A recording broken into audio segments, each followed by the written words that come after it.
आणि राज्यात जेव्हा महाविकास आघाडीचं सरकार अस्तित्वात होतं तेव्हा तत्कालीन विरोधी पक्षनेते देवेंद्र फडणवीस आणि नगरविकास मंत्री एकनाथ शिंदे यांना खोट्या गुन्ह्यात अडकवण्याचं षडयंत्र या प्रकरणी सरकारनं एसआयटी स्थापन केली आहे। न्यूज 18 लोकमतनं सर्वात आधी हे स्टिंग ऑपरेशन दाखवलं होतं।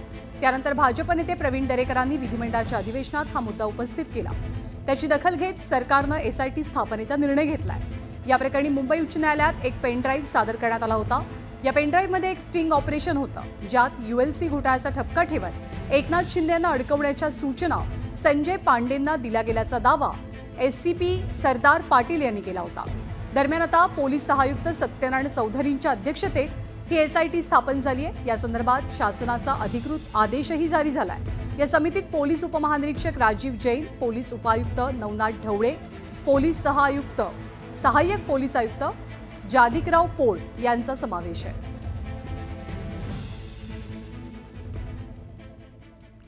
आणि पुण्यामध्ये विश्व मराठी संमेलनामध्ये आज मुख्यमंत्री उपमुख्यमंत्री उपस्थित होते।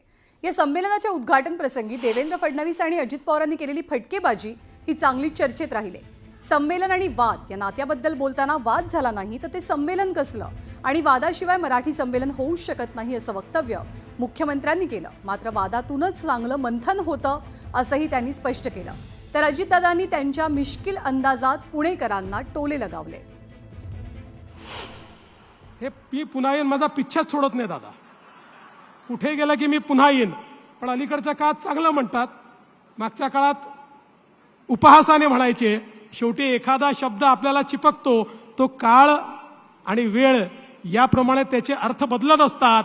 पण मी तुम्हाला सगळ्यांना म्हणतो की तुम्ही सगळ्यांनी हे ठरवलं पाहिजे की जेव्हा जेव्हा विश्व मराठी संमेलन होईल तेव्हा तेव्हा मी पुन्हा येईन, मी पुन्हा येईन, मी पुन्हा येईन।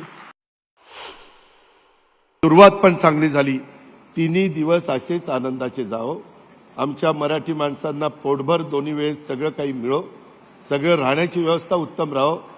पुणेकरांच्या सारखं तुम्ही जेवूनच आला असाल, तुम्ही चहा घेतलाच असाल, असं करू नका।